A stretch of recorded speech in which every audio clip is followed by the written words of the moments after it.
ඔන්න එකමත් එක රටක ඩිංගිරාල කියලා මහා කම්මැලි මිනිස්සෙක් හිටියා. මෙයා හැම වැඩක්ම කළේ හරිම කම්මැලිකමෙන්. ඒ නිසා ගමේ මිනිස්සු මෙයාට කිව්වේ කම්මැලි රාල කියලා. ඉතින් මේ ඩිංගිරාල වැඩිපුරම කළේ දවස පුරාම නිදාගන්න එක. මෙයා ජීවත් වෙන්න සල්ලි හම්බ කරන්න කළේ කැලේට ගිහින් දර කපාගෙන ඇවිල්ලා විකුණන එක.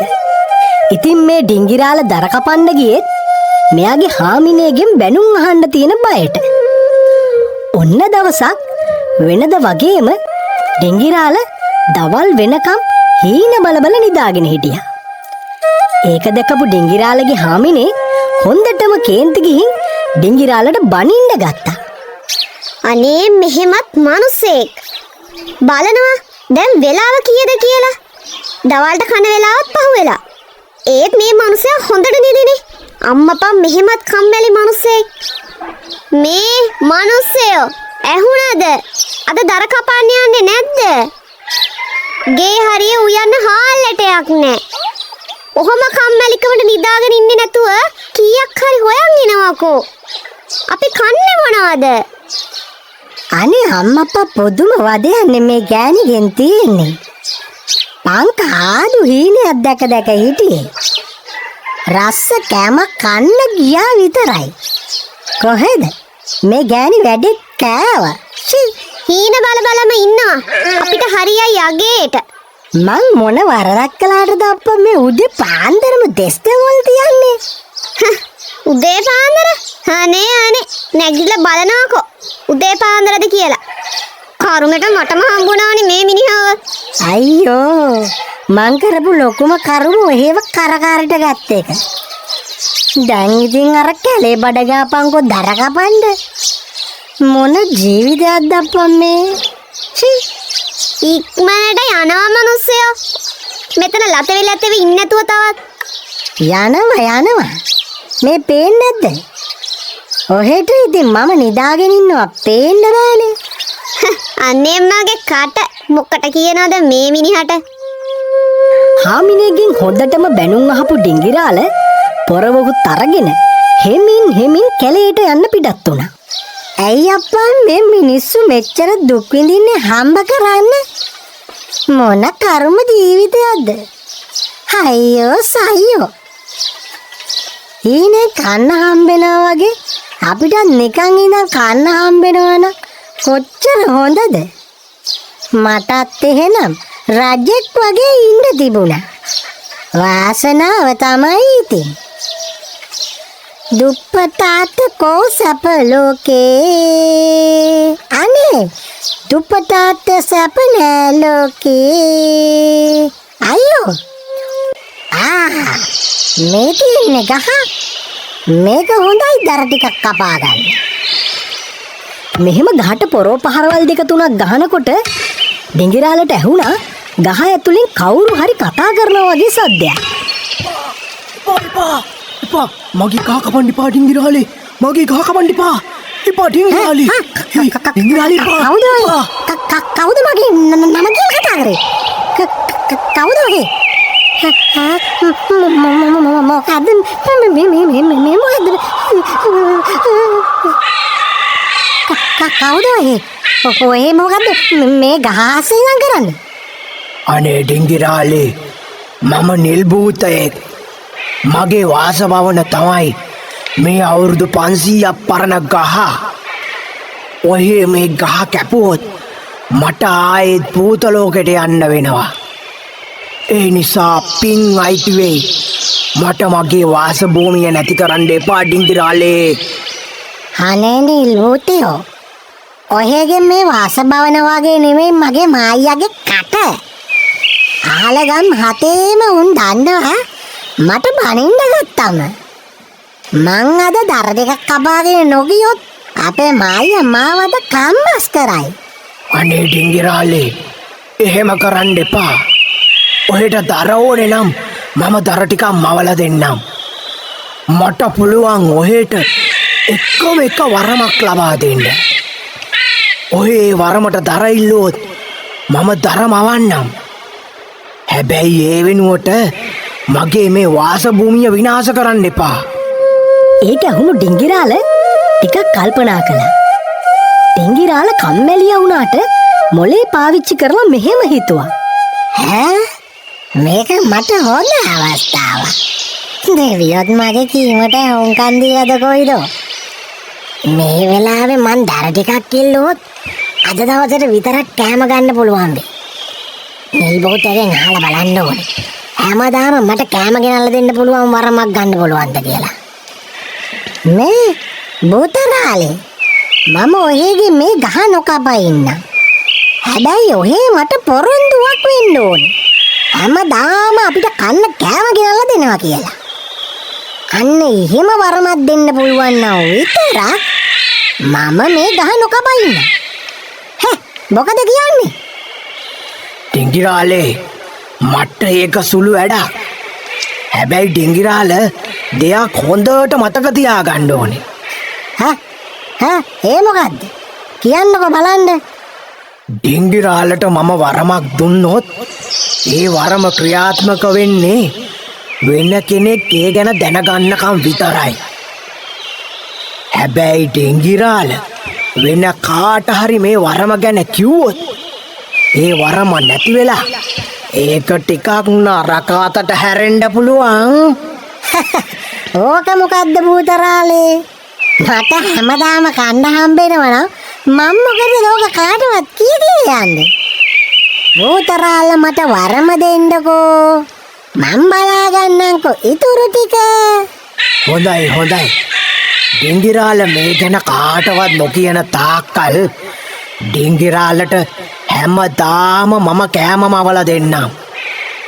ඩිංගිරාල උදේට නැගිට්ටම පිළිකන්නේ දොර ඇරලා බලන්නකෝ. කෑම ටික එතනම අවලා ඇති.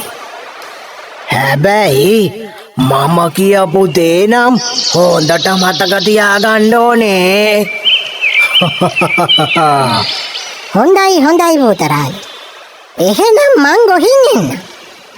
ඔහේ වාසභවනට වෙලා සැපට ඉන්න. හැබැයි මගේ කෑම ටික හැමදාම අවලා දෙන්න ඕනේ. එහෙම කියපු ඩිංගිරාල නිල් භූතයාට සමුදීලා එතනින් යන්න පිටත් වුණා. පරණ පිනක් මගේ හිසේ කඩාගෙන වැටුණා. අයියෝ වැටුණා. ඕක තමයි කියන්නේ දෙන දෙයියෝ ගෙදරටම ගෙනල්ලා දෙනවා කියලා. හැබැයි මට නම් ගෙනල්ලා දෙන්නේ භූතේ. මොකෙක් වුණාම මොකද? නිකන් කන්න ලැබෙනවා කියන්නේ මොන තරම් වාසනාවක්ද? දැන් නම් අපේ මායියට බය වෙන්න ඕනේ නෑ. එහෙම හිත ඩිංගිරාල ගෙදර ගියා. මෙහෙම හිස් අතින්ම ගෙදර එන ඩිංගිරාලව දැකපු හාමිනේ මෙහෙම ඇහුවා. මොකද මිනිස්සුયો මේ ගිය පයින් හිස් අතින්ම ආවේ? කො උයන්න මොකුත් ගෙනාවේ නැද්ද? අනේ කම්මැලියෝ අද දර කපන්න ගියේ නෑ නේද? අනේ හාමිනේ දැන්වත් ඔහෙගේ අඩ වැඩියව නවත්ත ගන්නවාකෝ. අදට ඔන්න ඔහෙ තියෙන දේක් කාලා ඉන්නවා. හෙට ඉඳන් මම ඔහෙට රාජ භෝජන ගෙනල්ලා දෙන්න. රාජ භෝජන. ඔව්. ඔහෙ දාට බලා ගන්නවා මේ ඩිංගිරාල කියන්නේ කවුද කියලා. ඩිංගිරාල නෙවෙයි කම්මැලිරාල. මුළු ගමම දන්නත් තමුන්ගේ කෙරුවාව. අනේත් මෙහෙමත් මිනිහෙක් ආයෙත් නෙදිනේ. මේ මිනිහට කියන කට හොඳයි බිම උලා ගන්නවා. ඔන්න ඉතින් හෙට ඉඳන් කෑම හම්බෙන බව දන්න ඩිංගිරාල හාමිනේගේ බැනුම් ගානකට රොගෙන සැපට නිදාගත්තා. ඔන්න ඉතින් ඊළඟ දවස උදා වුණා. වෙනද වගේම හාමිනේ ඩිංගිරාලට උදේම දෝස්පුර තියන්න පටන් ගත්තා. මේ මිනිස්සයෝ අදවත් උදෙන්ම නැගිටලා කීයක් හරි හොයාගෙන එන්න බලනවා. දවල්ට කුස්සිය පැත්තට නම් එන්න එපා බඩගිනී කියාගෙන. මේ වාහේ ඔයගේ බොරු කෑ ගහilla නවත්තලා කිහින් පිළිකන්නේ දොර අරලා බලනවා. එතන ඇති රාජ භෝජන. අනේ මිනිහෝ ඔය හීනෙන් දකින්න හැම දෙයක්ම ඇත්ත කියලා හිතාගෙන කියවන්න එපා. අත හෙලෙව්වොත් විතරයි අපිට කට හොලවන්න පුළුවන්. අදවත් ගිහින් කීයක් හරි හොයාගෙන එන්න බලනවා කන්න ඕනේ නම්. එහෙම කියපු හාමිනේ පිළිකන්න පැත්තට ගියා. ගිහින් දොර ඇරලා බලනකොට අනේ ඩිංගිරාල කිව්වා වගේම පිළිකන්න පුරාම කෑම හට්ටි ගෙනල්ලා තියලා. ඒක දැකලා ඩිංගිරාලගේ හාමිනේ හරි පුදුම වුණා. ඊට පස්සේ ආයෙත් දුවගෙන ඩිංගිරාල ළඟට ඇවිල්ලා හරිම ආදරෙන් කතා කරලා ඩිංගිරාලගෙන් මෙහෙම ඇහුවා. ඒයි ඩෙංගි කොහෙන්ද අනේ මෙච්චර කෑම? රාජ භෝජනනේ. කවුද මේවා ගෙනල්ලා දුන්නේ?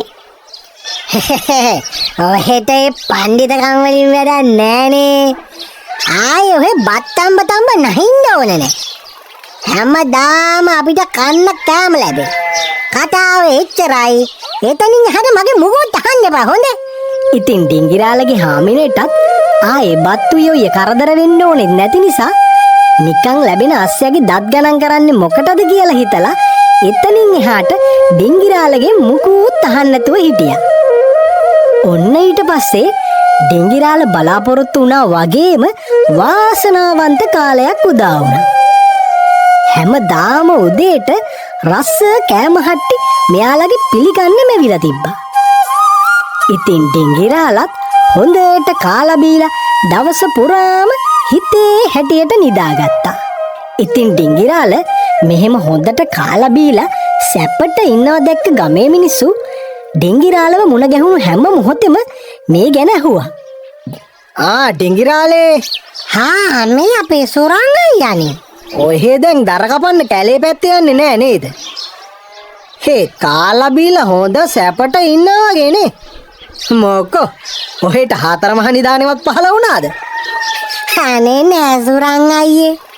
මම පොඩි හේනක් කොටාගෙන ඉන්නවනේ.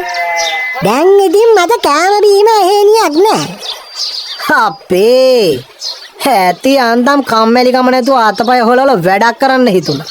මං එහෙනම් ගොහින් එන්න සුරං අයියේ. හොඳා. ගිහින් එනවකෝ. ඔන්න ඔය විදිහට ගමේ මුණ ගැහෙන හැම මිනිස්සෙක්ටම මොකක් හරි බොරුවක් ඇද බාලා ඩිංගිරාල මේ වරම හැමෝටම රහසක්ව තියාගන්න වග බලාගත්තා. ඔහොම කාලයක් ගෙවිලා ගියා. ටික කාලයක් යනකොට මේ ඩිංගිරාලගේ හාමිනේට මේ කෑම ලැබෙන හැටි දැනගන්න ඕන වුණා. මෙයා ඉතින් ඩිංගිරාලගෙන් නිතර පෙරෙත්ත කර මේ ගැන ඇහුවා. ඩිංගිරාලටත් මේක මහා වදයක් වුණා. ඩිංගිරාලට නිදහසේ නිදා ගන්නවත් දුන්නේ නැහැ. හැම තිස්සෙම මේ කෑම ලැබෙන හැටි ගැනම අහන්න ගත්තා. ඉතින් ඉස්සර හැමදාම දෝස් මුර විතරක් තියෙන හාමිනේ දැන් හොඳින් කතා කරලා සලකන නිසා ඒක නැති කරගන්න අකමැති වුණ ඩිංගිරාල මේ වරම ගැන තමන්ගේ හාමිනේට විතරක් කිව්වට ප්‍රශ්නයක් වෙන එකක් නෑ කියලා හිතුවා. එහෙම හිතලා හාමිනේට මෙහෙම කිව්වා.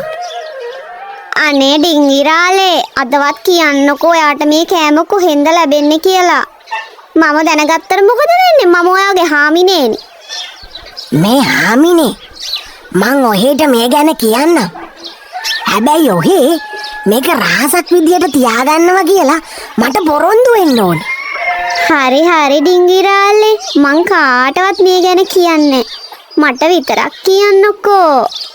ඔන්න හාමිනේ මන් දවසක් කැලේ දර කප ඉන්නකොට ඒ ගහේ ඉඳපු නිල් පාට භූතෙක් එක පාරටම මතුවෙලා මගෙන් ඇවිල්ලා ඉල්ලීමක් කරා ඒ ගහ කපන්න එපා කියලා. ඉතින් ඒ වෙනුවට භූතයා මට වරමක් දුන්නා. ඒ වරම වෙනුවට තමයි මං ඔය හැමදාම අපිට කන්න කෑම ඉල්ලුවේ. අයියෝ අපරාධයනේ. ඔයාට තව මොන හරි ඉල්ලන්නනේ තිබ්බේ. කහවණු වැස්සක් වැස්සත් තමන්ගේ හාමිනේව නම් සනසවන්න බෑ කියලා තේරුම් ගත්ත ඩිංගිරාල නක්කලේට හිනාවක් දාලා ආයිත් නිදාගත්තා. ඔන්න ඊළඟ දවස උදා වුණා. වෙනද වගේම සුපුරුදු පරිදි හාමිනේ පිළිකන්නේ දොර ඇරලා කෑම ගන්න ගියා. අනේ පුදුම වැඩක්නේ වෙලා තිබුණේ. එදා මේ කෑම වෙනුවට පිළිකන්න පුරාම අසූචි ගොඩක් ගොඩ ගහලා තිබුණා.